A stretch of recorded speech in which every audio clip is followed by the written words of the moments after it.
Dans les vidéos récentes, j'ai dû filmer de beaux plans de B-roll pour différents imprimés, et les plateaux tournants sont définitivement la meilleure option pour cela. Oui, vous pouvez les acheter sur Amazon ou AliExpress, mais c'est une chaîne de filaments d'impression 3D et nous en avons des tonnes. De plus, c'est tellement amusant de construire le vôtre en mélangeant l'impression 3D et quelques composants électroniques simples. J'ai donc commencé à chercher des modèles préfabriqués et j'en ai trouvé plusieurs, mais aucun ne m'a pleinement convaincu, sauf celui-ci, que j'ai dû remixer, modifier pour mes besoins, ce qui consistait simplement à ajouter quelques engrenages supplémentaires pour cacher ma main pendant que je le tournais. En fait, celui-ci a une poignée que vous pouvez faire tourner. Mais bon, ce n'est pas très cool, n'est-ce pas? Cette vidéo est le dernier épisode d'une petite série courte que j'ai réalisée. Regardez-les si vous voulez voir la progression. Parce que dans celle-ci, je vais vous montrer le résultat final, quel filament j'ai utilisé et pourquoi cela spécifiquement.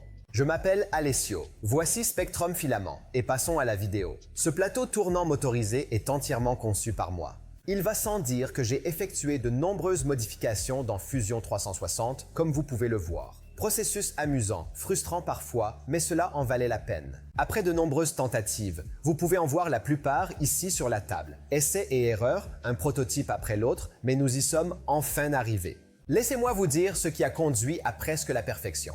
En fait, j'ai déjà commencé un nouveau prototype qui est beaucoup plus court, ce qui signifie moins de gaspillage de filaments et plus d'efficacité. Mais ce sera pour une autre vidéo. Abonnez-vous si vous voulez voir le nouveau. Dans tous les cas, j'ai testé chaque pièce, de l'épaisseur requise, les tolérances, le placement du moteur, le placement du PCB et tous les boutons.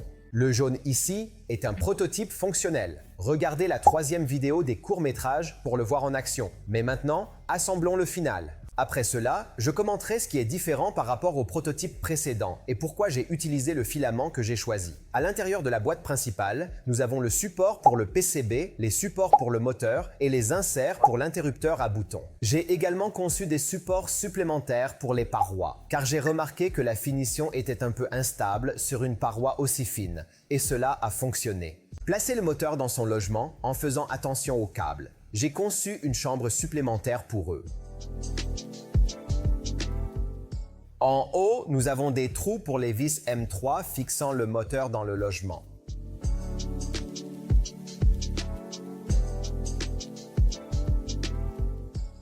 Et le moteur lui-même.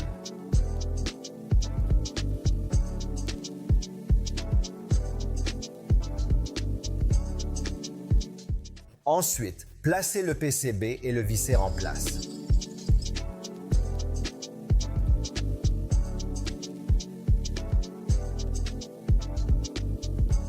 Verrouiller l'interrupteur marche-arrêt.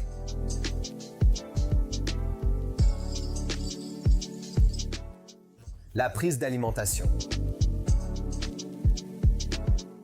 Connecter le moteur au PCB et le bouton du potentiomètre. Avec tout cela en place, nous pouvons le brancher et le faire tourner, littéralement.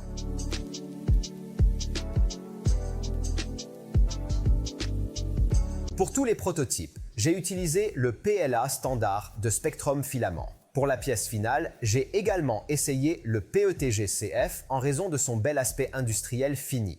Mais il était trop adhérent pour que le couvercle glisse. J'ai donc opté pour le PLA-CF et comme vous pouvez le voir, la finition est assez incroyable. Non seulement cela a l'air génial, mais cela se sent bien et la fibre de carbone donne une belle esthétique en plus d'être extra forte. L'impression avec était comme imprimer avec du beurre, pas un seul échec. Avec les imprimantes Bamboo Lab, j'utilise le profil standard PLA-CF. Pour le couvercle coulissant, j'avais plusieurs idées, utilisant des roulements, des sphères et autres. Mais après quelques essais, j'ai décidé d'utiliser la fonction de repassage uniquement pour les deux surfaces de contact. Cette surface ici et la surface ici. Et maintenant, nous pouvons profiter de quelques beaux B-roll de plateaux tournants.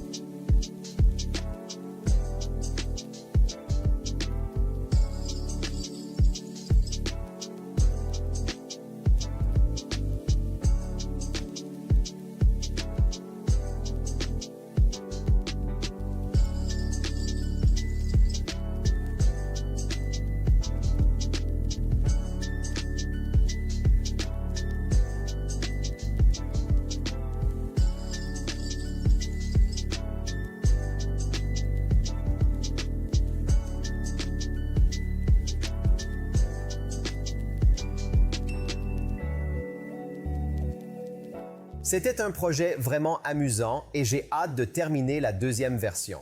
Tous les liens pour les filaments que j'ai utilisés sont, comme d'habitude, dans la boîte ci-dessous pour que vous puissiez les consulter. Si vous avez apprécié cette vidéo, veuillez envisager de vous abonner, de laisser un like et de commenter. J'apprécie beaucoup cela. Encore une fois, je m'appelle Alessio. Voici Spectrum Filament. Merci beaucoup d'avoir regardé et je vous verrai très bientôt dans la prochaine vidéo.